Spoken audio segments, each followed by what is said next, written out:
Welcome everybody to Strangest Species, episode 44. 44. 44, I'm your Once host. we get to 52. Oh, sorry. What happens when we get to 52? It's a whole year that we've been doing this. Oh, yeah. that Or makes 51. sense. But, I mean, That's sorry, true. I cut him off. Okay, cut me go off. ahead and finish. Anywho, I'm Mike. Your I'm host. Ethne, the interrupting co-host. I know. Sorry. That's you know great. all the kids knock joke? Yes. It's like interrupting Yeah. every animal that's Yes. ever been. Okay. I'm Okay. aware of their terrible jokes. They think they're funny. Yeah, but they're little and their brains aren't developed, so that makes sense. They're working on it. Yeah. All right. We are very done with kids around here. Well, it's been a lot. We just got off spring break. Yeah. And we're actually recording in the daytime today, Which is not common for us. which never happens, but our kids are at school. And so that's kind of cool. Yeah. The natural light was coming in the window and we looked all weird. So we had to actually turn on, for the first time ever, our studio light. Yeah. We're fancy. The big eclipse just happened and the world didn't end. So I that's didn't good. even know that there would have been an eclipse. I mean, besides it talking about it, but where we live, there was zero There's no sign of eclipse. anything. And if there was any sign, it's cloudy today. So Yeah, but I mean, even But when we're we so were far out out of running the path. errands, it Yeah. didn't even seem like the sun went down behind a cloud or, I mean, it just was. was. Yeah. But we're still here. I mean, I never thought we wouldn't be. Me either. But just in case you did, well, you're wrong. It's like, Here we are. Y2K all over again. Y2K was... I graduated in 2000, so the hullabaloo was out of this world. Yeah, I remember that. Yeah, I mean, I don't remember your hullabaloo because I didn't know you then, but right. But 2000. I remember my own. Well, good. I'm glad you do. We both were through 2000. We made it. We made it. We made it. But yeah, not much. We didn't do anything for spring break this year. No, we didn't. I mean, we don't ever do anything for spring break. So No, we don't. we normally vacation in February so that we can be here. For spring break. Spring break, everything is crazy. It's busy. It's expensive. And it's way more expensive. So, plus, I feel like our weather here is decent enough in spring break that I'm not trying to escape from it. In February, I'm like, I need an escape. Yeah. So, anyway, it didn't happen this year, as you guys know. Yeah, no And vacation this year. It's still draining on. I still need to get to the beach. Yes, draining on some of us more than others, for sure. Yeah. So, all I right. have to go to the beach every so frequently. We don't live in California for a couple of reasons. One, because it's California. But two, because if I lived by a beach, nothing would ever happen. So it's good to live far from the beach and just go occasionally. Yeah. For those that are natural beach bums. That's me. Yep. Yep. Hence the hair. Hence the hair. You can't even really see because I have a hat and my headphones. You can't even tell it's It's long. getting very long. So, But it's past my eyeballs. yeah. Oh, yeah. And it looks real great in the morning. It's awesome. It's all over the place. Okay. Well, talking about bad hair. Moving Yeah. forward. Yeah, yeah. Is there anything else going on in your life? I have doctor's appointments this coming week Very exciting. about my eye. So, yeah. Awesome. Okay. Nothing exciting. So, as always, Ethne doesn't know what we're going to talk about today. I kind of went on a different tangent this week because a couple of reasons. Main reason was that it was spring break. And I normally write all of my scripts while at work. And I didn't work much last week. And so I wasn't there to write said script. And so I kind of did well, you'll see. It's a different approach. Okay. It's not a story per se, a historical account. It's a little different All right. because it was easier for me to put it together quickly. Well, it sounds good. Yeah. In or the hot tub? quicker. No. Man, I wish I could. I need to build myself like a desk in the hot tub. Yeah, you do. Like a corner one. Yeah, because I spend a lot of time in the hot tub, but I'm very not efficient out there because, You can't like write or have any electronics Right. or, yeah. Mm-hmm. but I should build a corner hot tub desk. Yep. One that can't, like it almost like has little, it can't slide off. I think I need to build it all the way to the ground and it just slides over the corner. Oh. Yeah. That's a great idea. Except we're getting into warmer weather where I don't sit in the hot tub much. Yeah, maybe wait and do it in the fall. Yeah. So we don't have this extra piece of equipment for all of the summer that we don't really use it. Okay. All right. So today we're going to talk about a time period that we've dealt with before. A few of our episodes have gone into this land and time. Mm-hmm. And that is Victorian England. Good place. Yes. Now, I'm going to ask you a question. You're probably not going to know the answer, but it's okay because I wouldn't have known the answer either. So this isn't to put you on the spot to make you feel silly. Well, there's a lot of answers to a lot of questions that I would not know. So I'm okay. Okay. If I say Victorian England, what does that mean to you? What is Victoria England? I feel like you would know better because you're Canadian, which means you're essentially British. I mean, I think of different... That's not true, by the way. Like lots of lacy looks, lots of dresses, formal gowns, layers for, women, maybe like the lacy kind of collars, and even on the homes, like kind of like, it's like the picketing stuff looks... Yeah, there's like an elegance. There's a very specific time frame. Like look. Yeah. So Victorian... obviously, I think Queen Victoria was... Exactly. Yeah, that's where a lot that's of where these it comes from. Mm-hmm. Edwardian times. This is King Edward. Victorian. Elizabethan. And I'm assuming the Victorian England is the first Queen Elizabeth. No, it's Queen Victoria. I mean, that's what I meant. The first Queen Victoria. I don't know how many Victorias there are.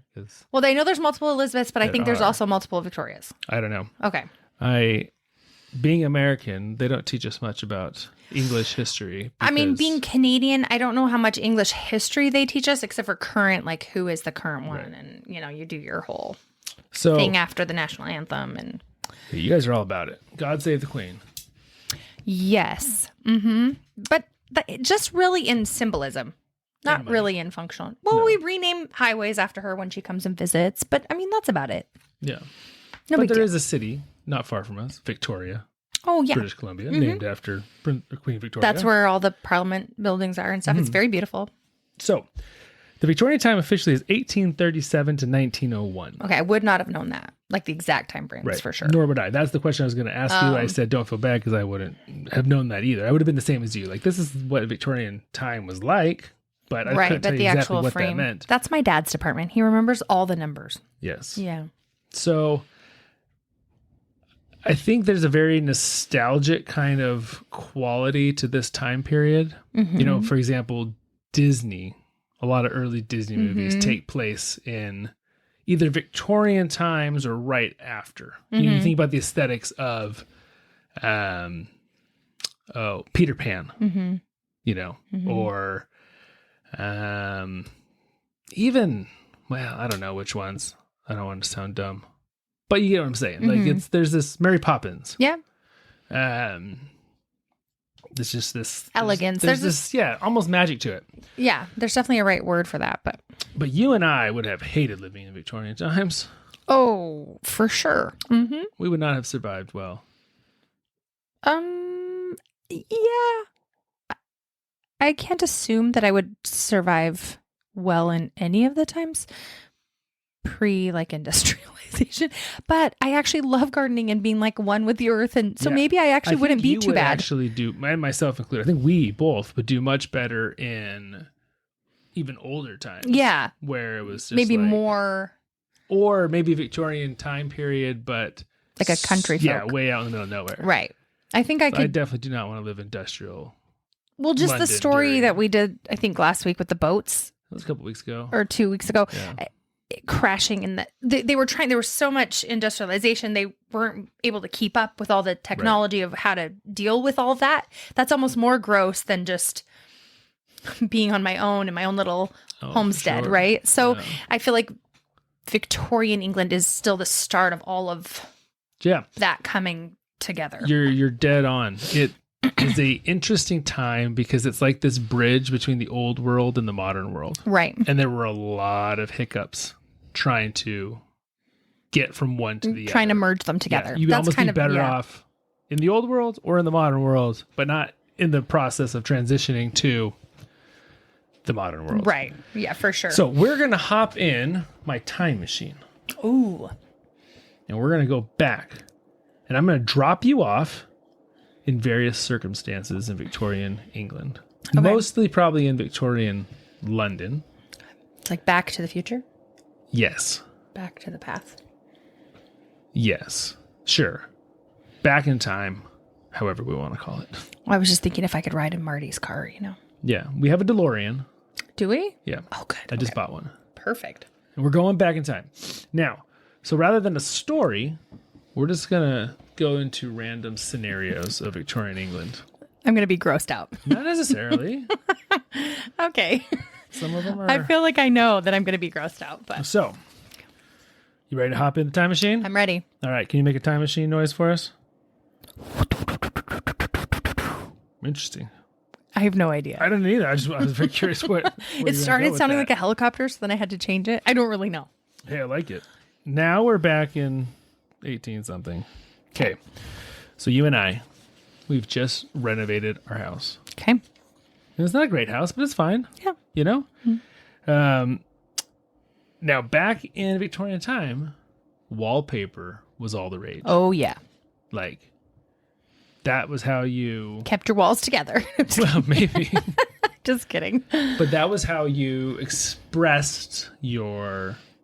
Creativity. Creativity in your house was who had the newest and greatest wallpaper. It's pretty awesome and there were stuff out there. artists who would make it, and then you'd be like the first to get it, or which colors you had, and blah blah blah. Right. So green was a very coveted color because it was extremely hard to make. And even when they made it, oh, our light just went out.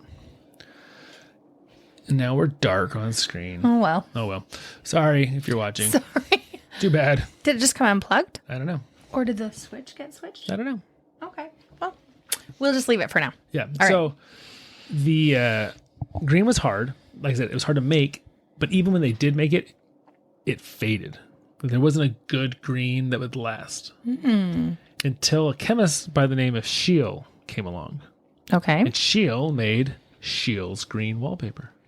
Good. Very creative name. That is a good creative name. Now, you and I have Yes. just put Scheele's green wallpaper all over our house. And it is vibrant. And it is beautiful.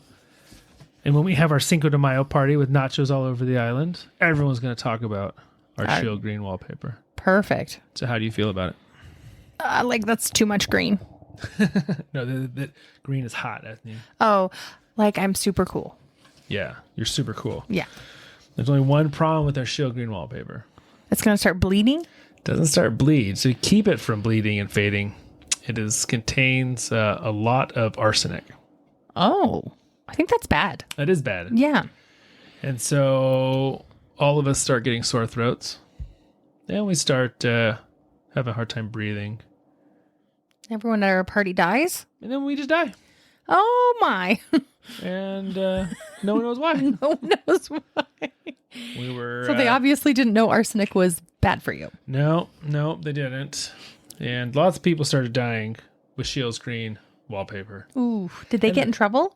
Well, Or is ignorance kind of... I mean, this is like... I mean, you could put your kids to work in a coal mine at 4 years old. Like, no one cared. Okay. The average life expectancy was about 22 for a laborer at this Wow. time period. So, I mean, if you were getting to the point in life where you were affording and buying Scheele's green wallpaper, you're way past Life expectancy. Yeah, it's icing on the cake at this point. But I mean, at some point...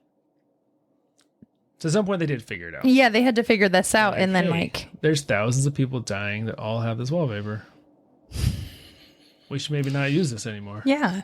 They actually had arsenic in many, many products that they I'm used. sure they did, just like asbestos before they knew, Yeah. Yeah. But, Arsenic, huh? yeah. Okay. So Well, there you go. we're all dead.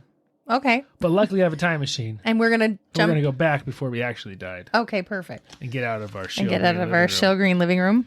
Yes. Into, Bum, bum, bum, I bum. don't know what the next one is. Ooh, here's a good one. Okay. Photography was a brand new invention, brand new thing. I'm surprised it was even. Yeah, I mean, I guess I would have guessed like 1900s, but yeah. So we took a family photo, and everyone in our family is super, not super, but everyone in the family photo is blurry except for one person.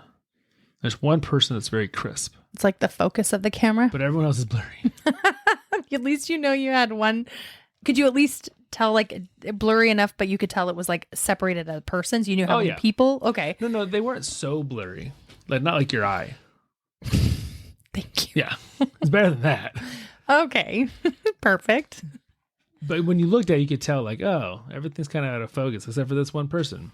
So why do you think the one person was in focus? Well, because it was so new. It was probably like the way that the camera or where you had a lens focus something. I don't know. I don't know enough about photography to know, but I'm sure it has something to do with like if you moved that focus or the camera was, the center of the picture, maybe. I'm not sure. No, you're on the right track. Okay. So the exposure times on these cameras back then were anywhere from like a minute to a minute and a half. Whoa, that's a really long time. And so you have to stand still or sit still for a minute to a minute and a half. Oh my gosh. Do people know that they have to sit still that long? They actually made these really cool devices that was like this metal pole with like a claw hand that would go behind your neck to help you like rest your head on it.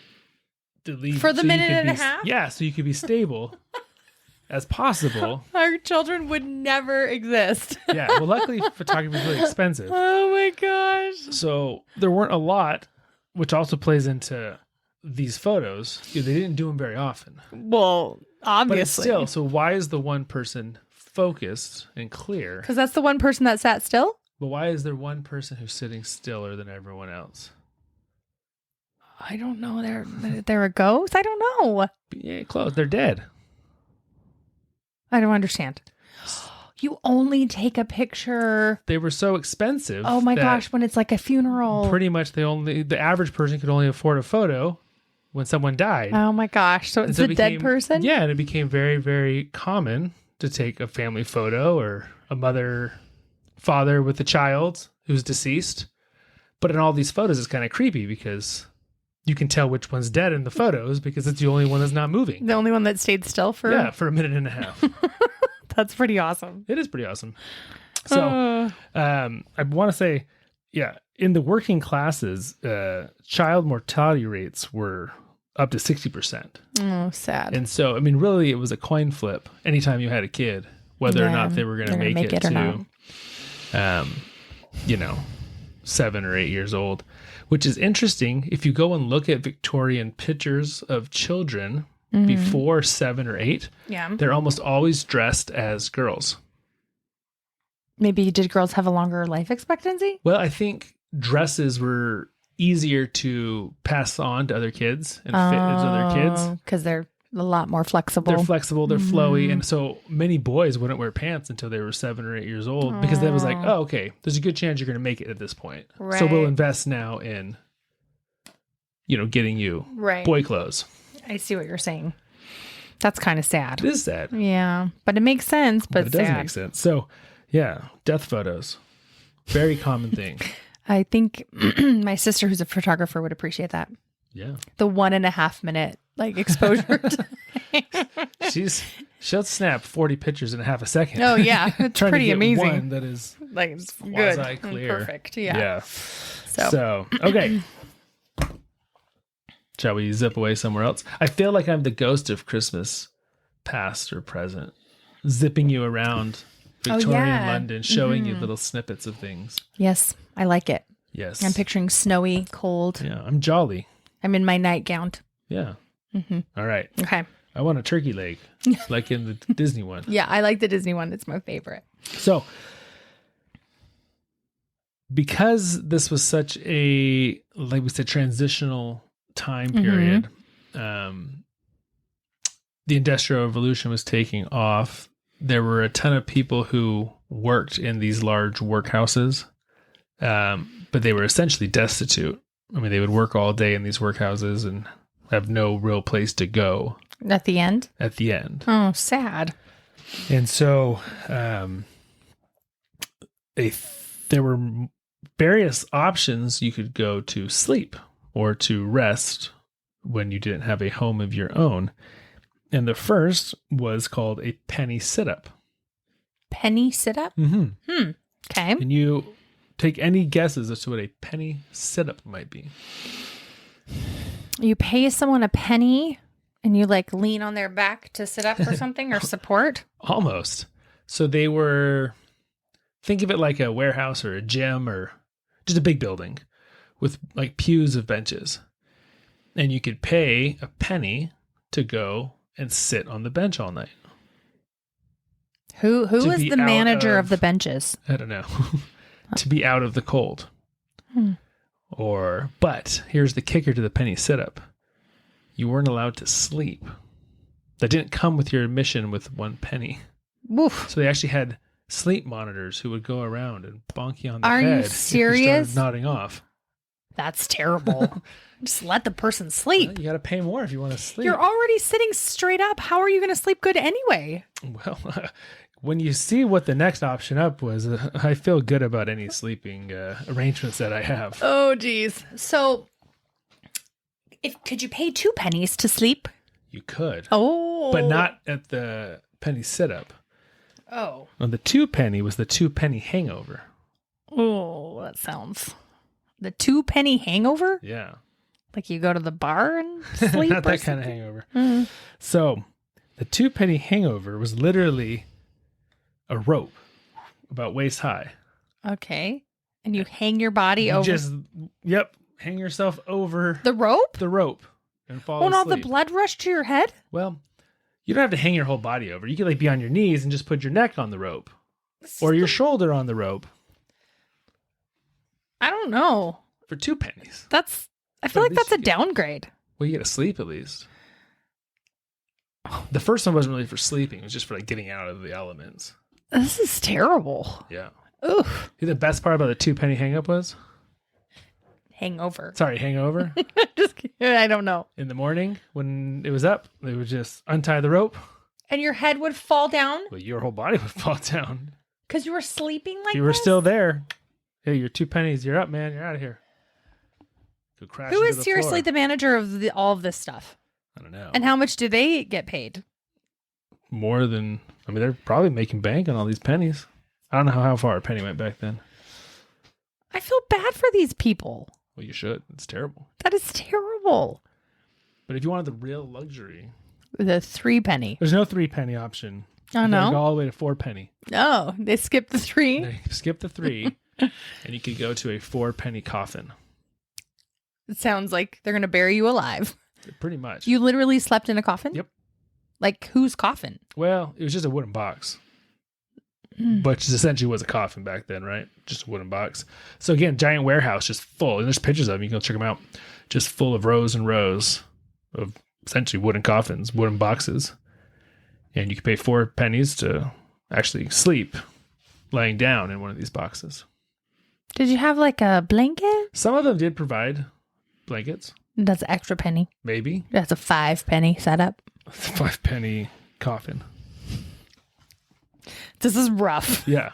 This is really rough. So, or you could have a house and have arsenic laced wallpaper. And then it kills you anyway. So, there's just like pick no your poison, there's man. no in between. Okay, No. perfect. That's what I'm saying. We wouldn't have done well in Victorian times. Again, I want to be like a homesteader. I could do that. Just leave me alone. It's you and your chickens. Let me, not just chickens. If I was all alone out there, I'd be pigs and cows and That's true. You would have all the things. sheep. That's true. This is your dream. Okay. Not necessarily my dream in this day and age, but Okay. So let's say we travel to a different time. okay. But this time we have more money. Okay. Not only can we afford a 4 penny sit-up if we wanted, No, that's a coffin. coffin, or a 2 penny sit-up, or a 1 penny Bench. bench thing. I don't remember what it's called. Sit-up. 1 penny sit-up. We also have enough money this time that we don't even have to have arsenic laced wallpaper. No way. We have an estate Ooh, we're like with Downton gardens. Abbey. Yeah. Okay. Maybe not that fancy. Oh, but okay. yes. Big enough that we have gardens. Okay. You know what fancy people who had big gardens would have in their big gardens? A whole bunch of wood boxes for people to sleep in. Nope. It's like Airbnb version. I don't think they want anything to do with. Victorian England Airbnb. Yeah. Well, that's kind of what it was, but the upper class definitely did not want to see any of them. I don't know. What do I do? I mean, I plant a garden. You have a garden gnome. Yeah, I mean, of course. Yeah. Like a cement garden gnome? Nope. A real life garden gnome. I don't think gnomes are real things. This is true. I don't really know what you're saying to me. What you do is you hire an old person to roam around like a homeless person in your garden, dressed as a gnome. No, you don't. Yeah, you do. No, you don't. Yeah, you do. You weren't cool. You weren't somebody unless you had an old hobo living in your garden. You paid this person? Yeah.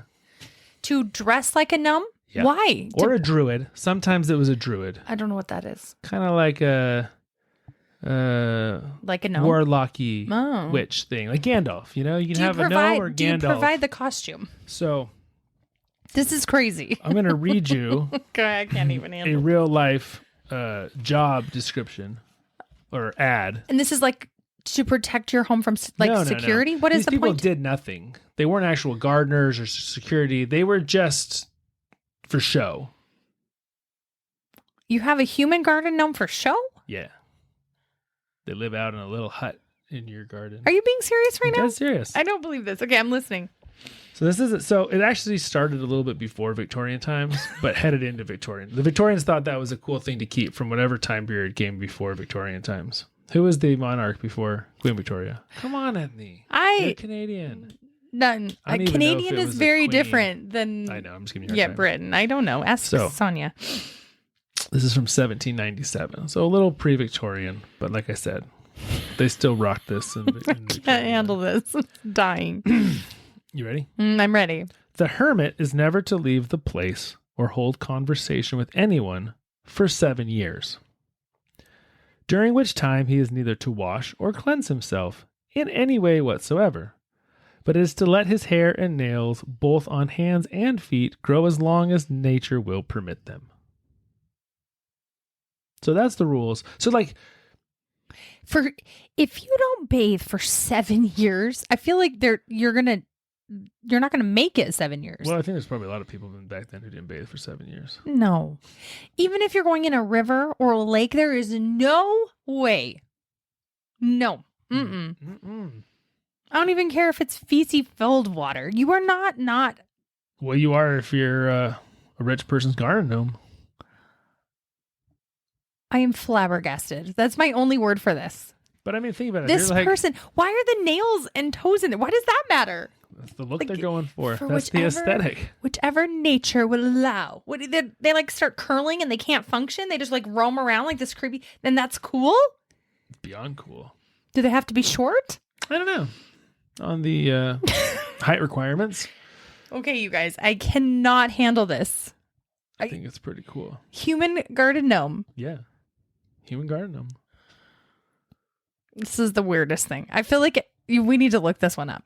I think your dad would be great at it. How would this come to be a thing? That's a good question. And really, if you're picking from what they would consider peasants or poor people, what are your qualifications? What are you looking for? Someone who cannot talk? Like, they're not able to talk? I assume you're looking for like an old homelessy guy who already pretty much like a hermit who already lives in solitude. Then because you're like this pompous person, you are like doing him a favor. I'm doing you a favor. I'm providing you some bread and cheese, and you can live in this hermit hut. But you cannot property. Shower and you cannot cut your nails or toes. And don't talk to anybody. Well, right. Obviously. Just roam around. Think about it. It'd be wonderful. You get up in the morning, your servants serve you, get you dressed. You look out your window and you see your garden gnome roaming around out there. This is the weirdest thing I have ever heard. I can't even. And like nowadays, gnomes are so trendy and so cute. They're for every season. You can get a Valentine's gnome. We have a lot of people in downtown Spokane that live under the I-90. Yeah. It would have been great for this job. Because they're essentially doing that anyways. I'm just mind blown. This is ridiculous. Okay. Well, whoever thought of this idea is not very smart. Yeah, it is curious where that would have come from.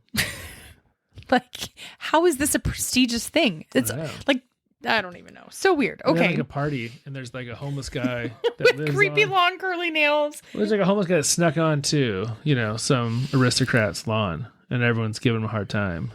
They're like, oh, Lord Byron has a homeless Farquaad. person. He's like, yeah, of course I do. You're not cool unless you have It's not a homeless person. It's a gnome. Unless you have a garden gnome. Yeah. A And living everyone else garden. is like, oh, I want a garden gnome. Yeah. They like turned it cool. Yeah. I think that's what happened. The story of the garden gnome is what I need to know. How did this start? Yeah, I didn't really do that much research. I know, but that's what I was just I'm enthralled by the idea of having a garden gnome Well, yeah. I mean, because that sounds really cool. Like we have a garden gnome, but it's made of cement. yeah, well, which as our most garden gnomes. And we didn't buy it. It came from our neighbor's yard. Yeah. And our kids brought it over. Yeah. Because they were ripping out all their garden. They didn't want any of the stuff. So And that's how we ended up there. my son thought it would be great to bring it home. And it's Yes. just been sitting by our tree. Okay. So you ready to move on past the gnomes? Or you want to? No, I'm good. You're I good. can move forward in talking, but in my mind, in my heart, I just can't.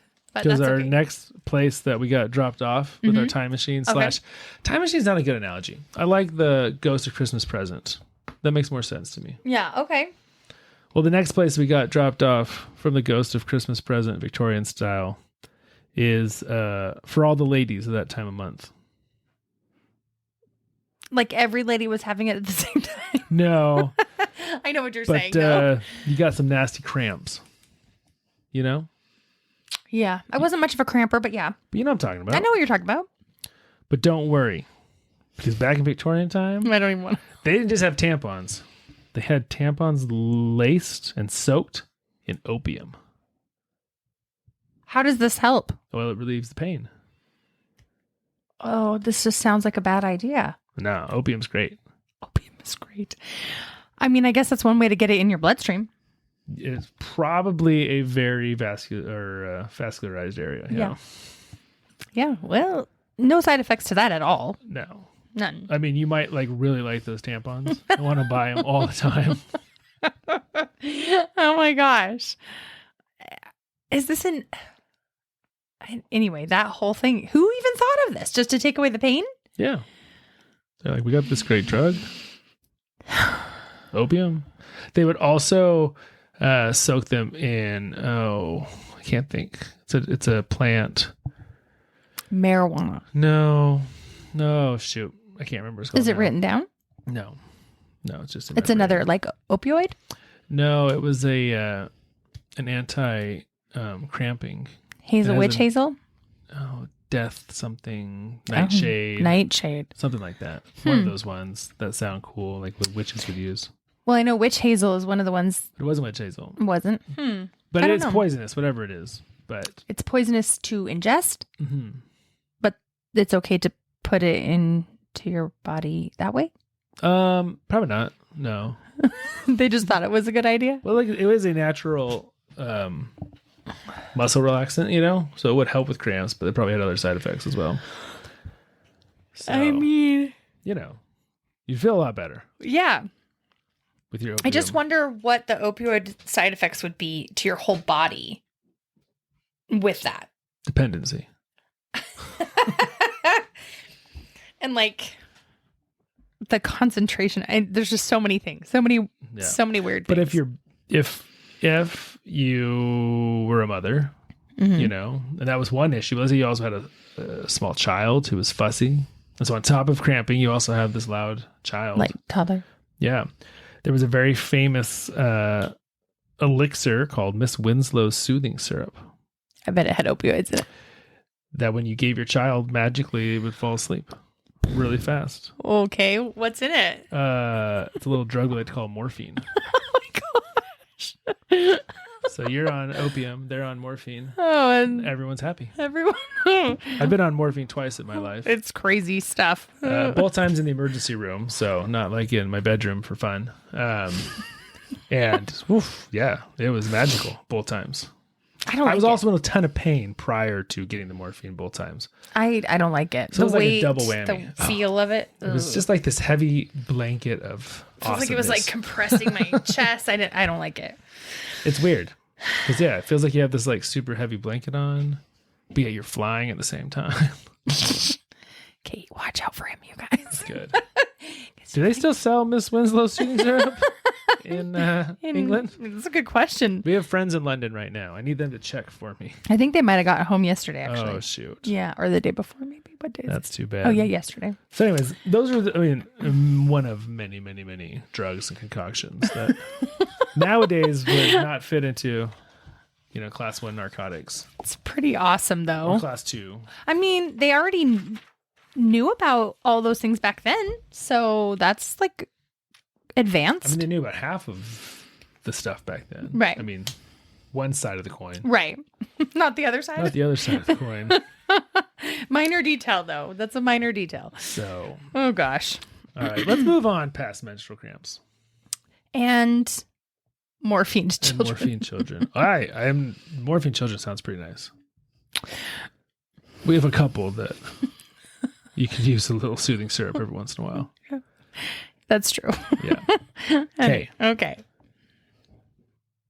Next place we stop by is actually back in modern times. Oh, okay. We're coming back here. We're confused. We're all over the place. Okay. We have a time machine and a Christmas ghost. It's a hot mess. It sounds like it. Yeah. But we ended up in Disneyland. Oh, love Disneyland. And the barbershop quartet singing on the corner. Oh. Now, where do you think the barbershop quartet got its origin? The barbershop quartet? Yeah. So what is a barbershop quartet? Let's ask that first. It's just a group of people that sing for people, to be exact, while you're getting your haircut. Yeah, but nowadays, like at Disneyland, you're not going to get a haircut. It's just this. They're just going to sing. Bright colored pinstripe suits that sing in Right. 4 parts, and it's super awesome, right? Mm-hmm.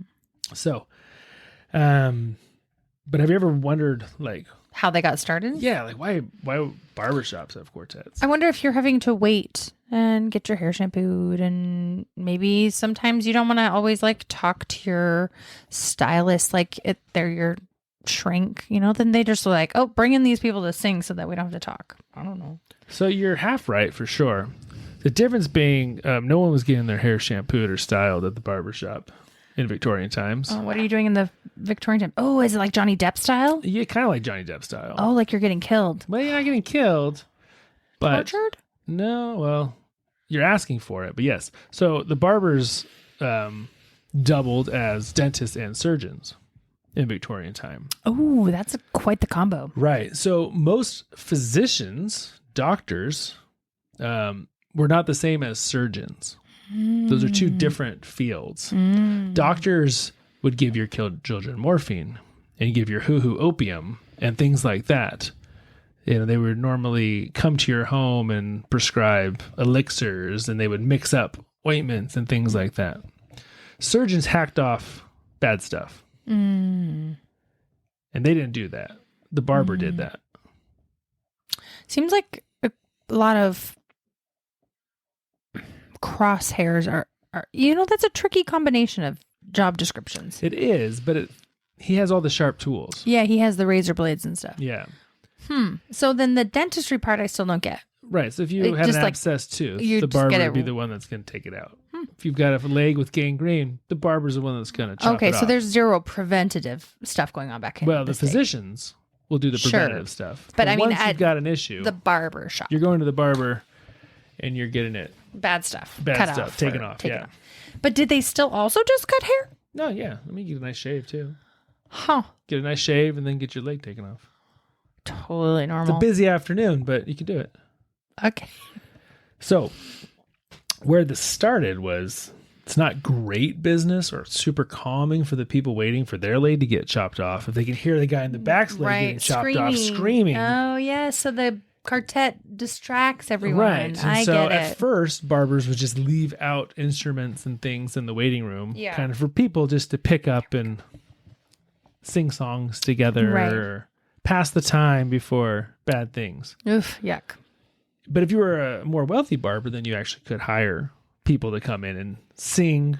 And on- obviously they're going to want to be dressed up nicely. Yeah, so and they would- distract you, make you feel happy. Exactly. Gotcha. So next time you need your leg chopped off, you're going to choose that barber. Because they have the quartet. So they would stand on the corner or in front of the barber shop, trying to drown out The wailing. The wailing and crying and Well, I like screaming. From the back. Disneyland's quartet Me much too. better because there's no all the other stuff behind the scenes going on there. You're It's just not that we don't know. There's Well, a I lot mean- of rumors about what happens behind the scenes of That's Disneyland. true. Yeah, maybe they are hiding, masking something. We'll have to pay attention to where you see them at the park. Usually on Main Street, USA. But all those buildings are on Main Street. What's going on behind the buildings I that they're don't know. drowning out the sound to? Yeah. Probably chopping up little kids. That's what or just old school barber life. Yeah. Huh. Well, pay attention. I get sick We every should time I go. go there. So. That's true. You do.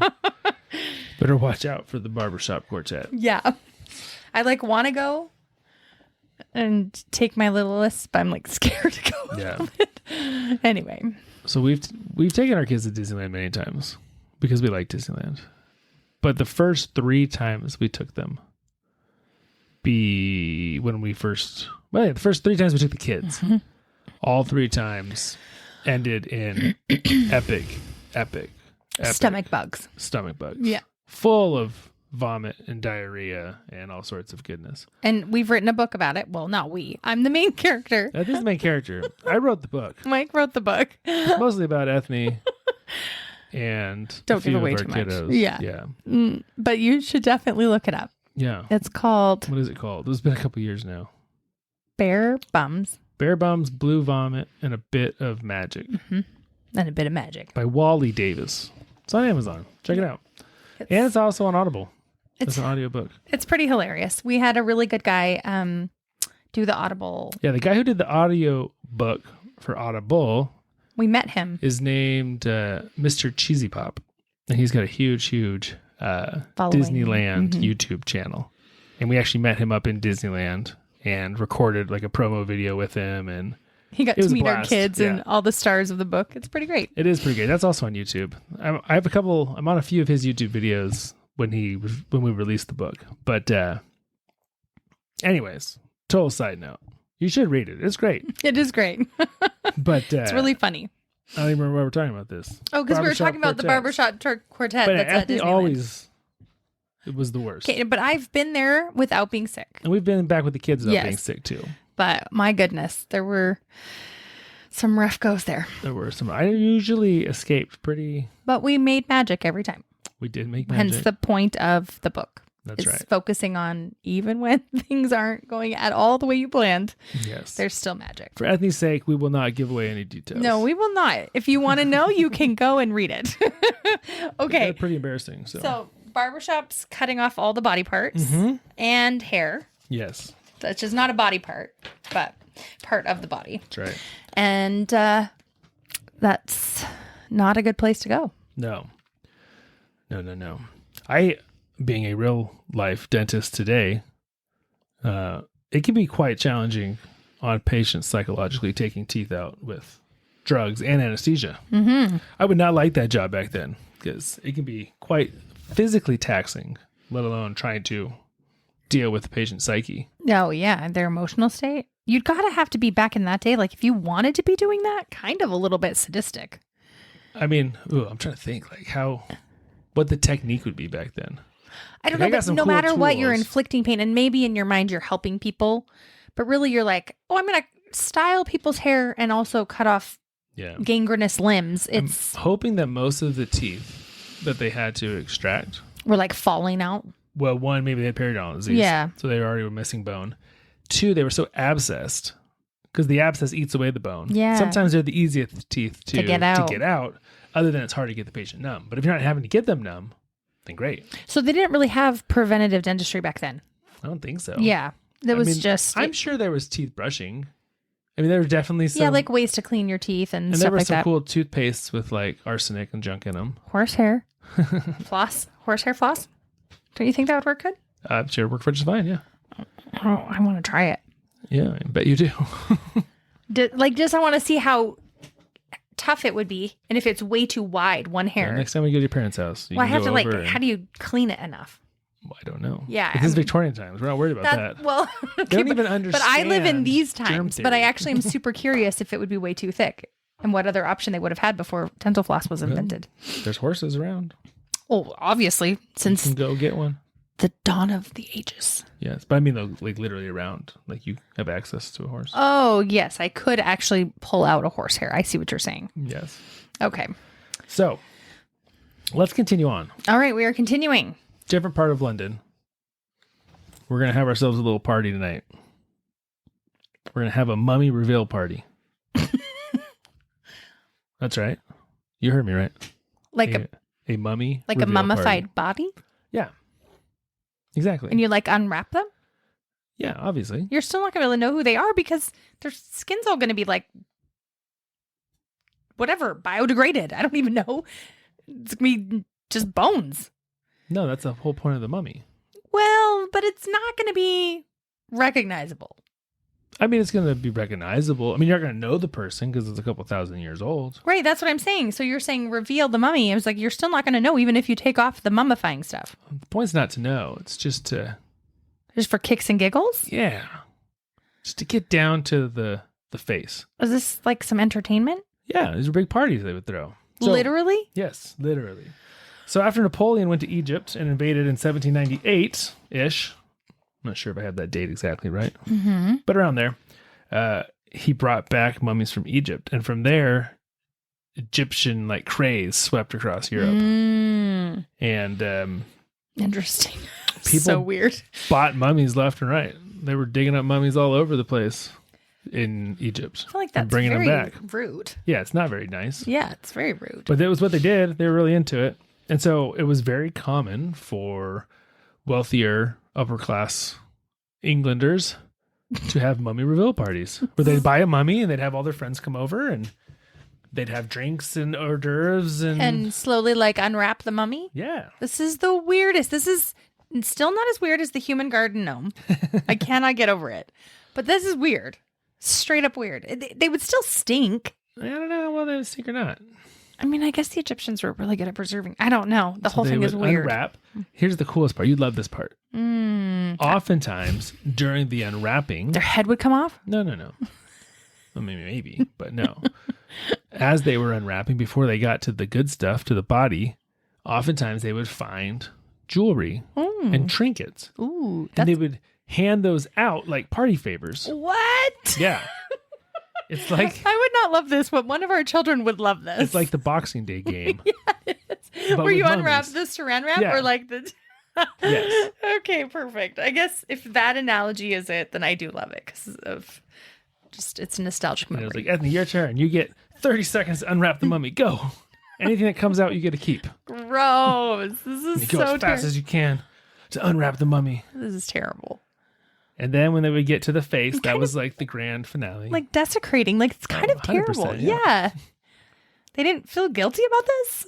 No, because they were, I'm sure they looked at the Egyptians as like subhuman, you know, like.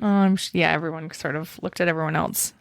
Yeah. Anyway. And so, yeah, you have this 2,000-year-old corpse that you're doing a party game with. We should do a mummy reveal party. That would be fun. Yeah. You Yeah. just got to buy a mummy. Well, I don't know where you find one of those. Have to go to the dark web. Yeah, I've never been there. No. Kind of want to stay away from Yeah. dark web. that's Yeah. probably right.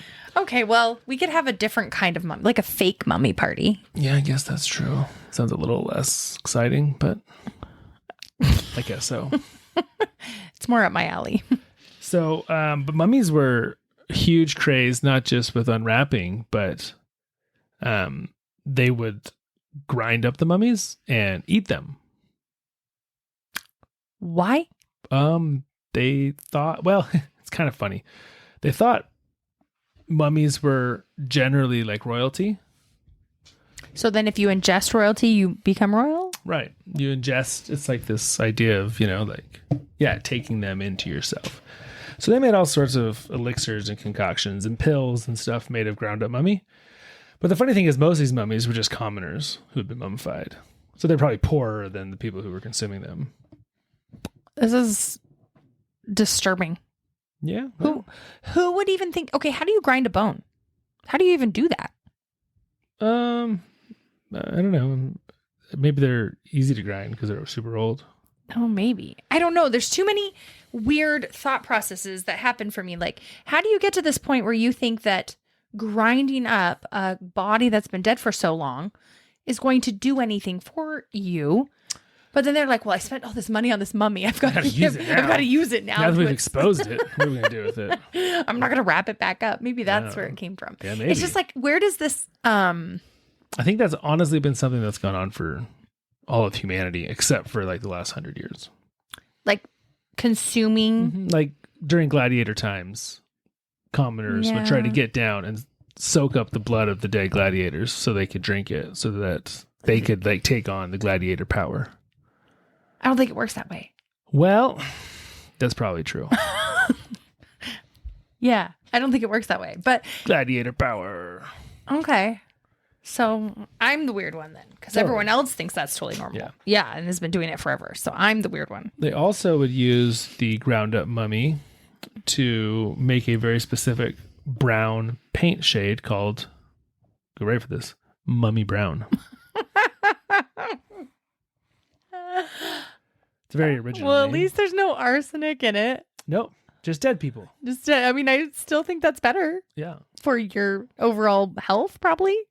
I would take dead people over arsenic any day, yeah. Yeah. So, mummy I think brown. this is why what color is there's mummy so brown? many ghost stories in Victorian London. Because they're all painting dead people over their houses and eating them and having arsenic and having opioids. parties with them in their houses. Oh my gosh. Oh, it gets weirder and weirder. People are so strange. Someday they'll look back at our time and be like, wow. Oh, we are strange. These guys were morons. But in very, very different ways than this. So yeah. Okay, got a couple more places to stop, all right? All right. Let's. Now, I love hats. Do you ever? I do. I know. If you didn't know that. He loves hats. I have a couple hats. Just 2 or 3. It's 2 or 3 per corner of every room.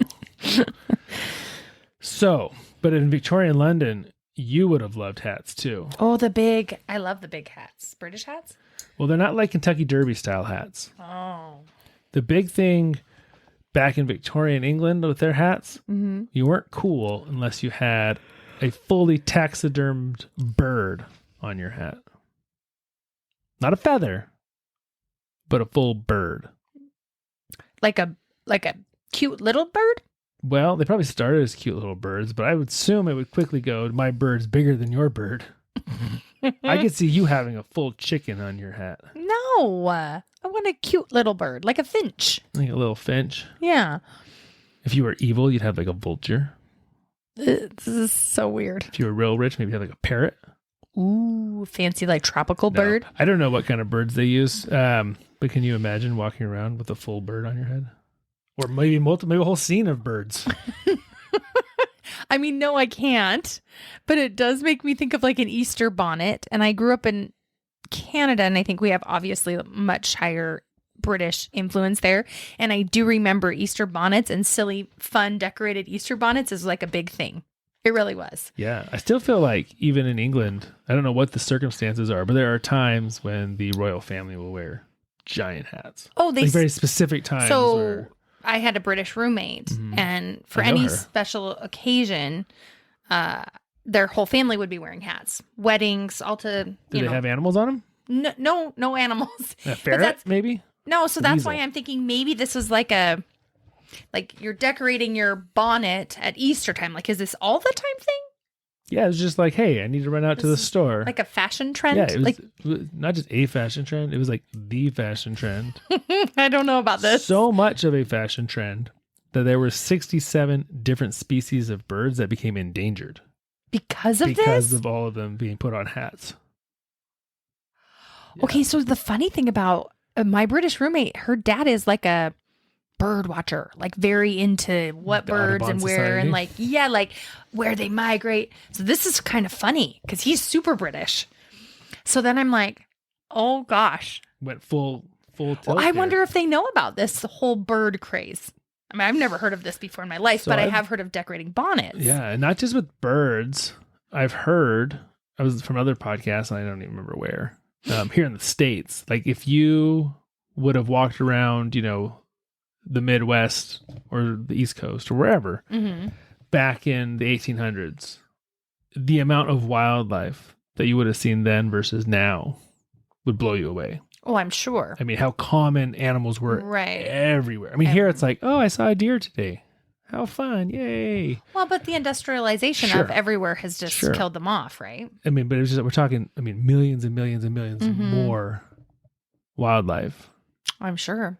But even then, to have them be extinct back then, I mean, they were killing them like Endangered. crazy. Or Endangered. Endangered. Sorry. Back then, that's Yeah. no a lot of small ladies praise. with a lot of hats. Yeah. I have no hats with whole birds on them. Oh my gosh. This hat has a bird on it, but it's embroidered. Yeah. That's a much safer way to go. But I Yeah. don't think embroidery was maybe around back then. And if it was, you weren't as cool as having a real bird. Although the process to get a taxidermied bird onto your hat is way bigger process than embroidering it Actually, so taxidermy itself kind of became a huge thing. during this Mhm. time frame. Like there's a famous piece of art from this famous taxidermist during this time that it's the wedding of two kittens. Like there's literally these cats dressed up like a bride and groom. And they're taxidermied Mhm. kittens. Like in a wedding. oh, Like it became cute. kind of a whole weird thing. craze. Yeah. Yeah. Ooh, when is that one? You know how like crazes circle back through? When is that one going to come back? I don't know. Keep an eye out across the ponds. If you start seeing them, then you'll know it's coming. Maybe I should start it. Yeah, you should. Or people will just think I'm a nut. Grocery store with a bird on your head. Yeah. But I have to have a cool like British bonnet, like a cool hat like that. Yeah. Those are hard to find here. It's true. You'd also need like a giant, we're not even touching corsets or Victorian fashion. Oh, I yeah. listened to a whole bunch of I'm stuff sure. on that. Just go And so, like the big, crinoline. maybe what was the word? Crinoline? Is that the big wood cage thing that would Oh. hold out their dresses? Yeah. Mm-hmm. Yeah. So those things, thousands of women would die a year catching on fire. Those things were like the biggest fire hazards ever. Yeah, because they stick out so far, and they have probably all fires in their homes. Like, Yeah. Like it was a super common problem. Like, oh, your wife burned to death with That's- her giant dress. terrible. Yeah. And then also corsets were, Oh yeah. Well, like in Pirates of the Caribbean, where she exactly just like like that. falls right off. It's real. Well, their blood pressure was so elevated, Right. in theory, from being so squeezed that the smallest thing would Just make them faint. yeah. Yeah. And also they had, they're really into being pale. Like the more pale, the better. That's still a thing in Japan. So I wonder why. So in England, it's a geisha thing. it was if you have a tan, it means you're poor because you have to be outside working. Mhm. And if you're I think it's white, similar. then it means you're Right. inside doing nothing. Right. I think And it's the so- same thing in Japan. They would go to extreme lengths to be as pasty as possible. They still do. That's cool. They got gloves on and I mean all the things. All the things. Mm-hmm. Yep. And we're out here stripping it out as much as possible. Like sunshine. Sunshine. Not as much as possible, but yeah. So, all right, last one. Okay. Big one. You're going to love this one. I'm ready. We're at the public market, like a farmer's market. I love them. You know, buying some carrots, a scone, Mm-hmm. whatever. But there's something else you can buy there. There's someone there selling his wife. Like the husband is selling his wife Yes. in like living form Yes. or dead form. Nope. The market for dead wives was less. Living form. So like just pimping her out Nope. Literally selling her. Like, I'm done with her. Does anyone want to buy her? for real? For real. I almost did a whole episode on this a while back. Okay, wait. It's called, Time out. it has also a very unique name, wife selling. These are all very unique names. Yes. So this was a normal protocol. You could just sell your wife and then buy a new one, or what? I don't know what the protocol was for buying new wives. But you know that you could sell But you your could definitely old. sell your current wife. Wow, that's rough. Yeah. It's So really rough. you're like, you know what? I Is don't know. I it? can't stop laughing because I'm just picturing this whole procedure. Like I just think it's funny. you just come home and you're all of a sudden like, he's like, that's it. The house is messy. You're going for sale. Not only are you going for sale, I'm going to tie a little rope around your waist and walk you down to market This is crazy. and put you up for sale. And they just have to say yes? Kind of. So divorce was illegal. Like illegal. Right. You couldn't get divorced. But you can sell your wife? But the loophole was you could sell your wife. And it wasn't technically legal, but it was kind of one of those like jaywalking's not legal. Right. Like nobody's really going to do anything about it. Prior to a couple years ago, smoking a joint wasn't legal. Right. But no one cared. Like it wasn't the number one priority. And it kind of was a way of taking care of a problem without the government having to step in and take care of a problem. Oh my gosh, I can't handle this. And so... How do you pick a price? Is it like a barter system? There are accounts of wives selling for as little as a pint of beer. And other ones going for tons and tons and tons of money. Oh, this is so like demoralizing. I wouldn't say, babe. Well, this is demoralizing. Yeah. So, generally speaking, the wife did have veto power. So if, like the town drunk tried to buy her, usually it was like she could say no. And because it was in a public forum, everyone saw it. He couldn't sell her to said guy. But could she say, like, I don't want to be sold right now at all? No, I don't Or think did so. you veto the buyer? I think she just vetoed the buyer. That's the limit of her power. Wow. Not the process. This is rough. I don't know the actual ins and outs. Like I was going to do a whole episode on it, maybe like 5 months ago. I read about it, a bunch about it. And it definitely varied from place to place and situation to situation. The last known case, guess when it was? I don't know. Probably fairly recently. 1913. Oof, that is pretty recently. That's pretty recent. I mean, not like yesterday. But this is only in Britain? Like Yeah. 1913. Like, did this ever come to the United States? I don't know. Wife, I've maybe. never. Not in general, no. Wife selling, huh? Wife selling. So, but oftentimes it ended up being, it was actually a good thing. Like, Quite you often. can get into like a bidding war? Like Well, an no, auctioneer? because usually it was a couple that they were done with each other. Mm-hmm. If it was today's, they would get divorced, but that wasn't an option. So it's like you're having a conversation. You're like, I'm just really unhappy. Let's sell you. Let's sell you. Yeah. And then she's like, yeah, I'm feeling like it's selling time. Yeah. Wednesday's the next market. I need to pick up some cheese. Why don't we sell you at the same time? This is weird. And so oftentimes though, it was actually beneficial for the wife because many times she was getting out of a bad relationship. Yeah. And many times the guys that were buying them were older widowed men who were bringing them into a much more Nice situation. right. Like, many times it was someone who wanted a companion and already had an established Situation. And Well, that's so even if she wasn't in love with them or anything, at least it wasn't She wasn't this being crappy, treated, yeah. Okay. So it was Well, it wasn't always, but we like to think that more times than not it was yeah. good for all parties. Who gets the money? Her? Oh no, I'm sure the guy gets the money. Well, that's It's terrible. his property. No, she's not. She is legally in England, so Wow. This is wretched. wretched. Doesn't that sound like a British word? It sounds super British. So yesterday in a talk we heard for our church, there was a British person and he said the cop was like doing a jig and it just made me smile. Yeah, the way he said it was funny. Yeah, well, doing a jig. So he had a roadblock and it was like he was taking joy in blocking the road from all these people. And it was like he was so happy he was doing a jig or something like that. And I just thought of the word and It was good with the accent. it was really good. But just the funny words they say. It's still English, but it's like, I don't know what you're saying. This is true. It'd be fun to experience it. Yeah, someday we'll go.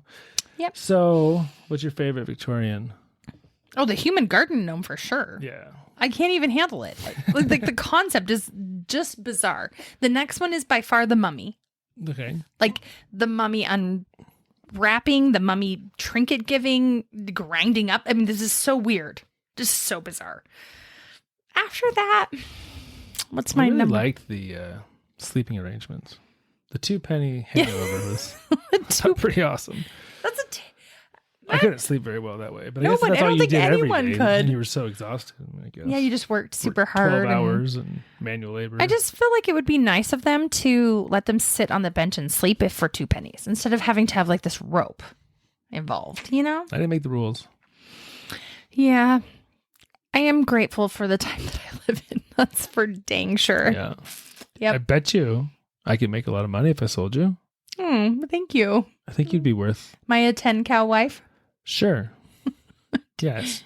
Or isn't that what it's from? I don't remember how many cows were good. I think it was 10. It's 10 good. It's called Johnny Lingo, right? Right. Yeah. It's Polynesian wife buying with rituals. cows. Yeah. So I think 10 cow was like the most. Okay. Or something. Oh, then definitely. So 11. Ooh, I'm like a baker's dozen. Yeah. That's But 13. That's 13. You ever know why they did that? There's another old English thing. I feel like I have known this at one point, but I can't remember right now. So they were sold by weight. And, because their measuring wasn't, I guess, precise. Mm-hmm. And so, yes, it was 12, but the 12 was by weight. But if your 12 came underweight, then They would just there throw was in. a punishment. And so they'd throw in an extra one to make sure they were overweight. And then the baker's dozen became synonymous with one extra. One extra. I like that. Yeah. Yeah. A lot of strange things in history. Yeah.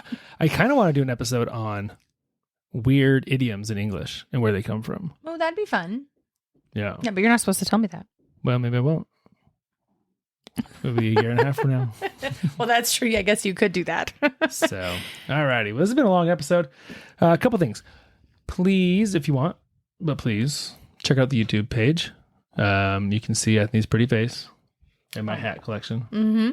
Yes, I guess now you have to wear a different hat every time you record. Yeah, well, I will definitely wear a hat until I cut my hair someday. Because Perfect. it's a hot mess if I don't. Also, if you're really interested in checking out that book, it's on Amazon and Audible. Bear Bums, Blue Vomit, Bear Bums, and a Bit of Magic. Something like that. I wrote it. You think I would know what it's called. Yeah. But by Wally Davis. And we'll be back next week with another riveting story of some sort or other. I can't wait. Me either. All right, everybody, have a wonderful week, and we Have a will good see day. you next week. Goodbye. Goodbye.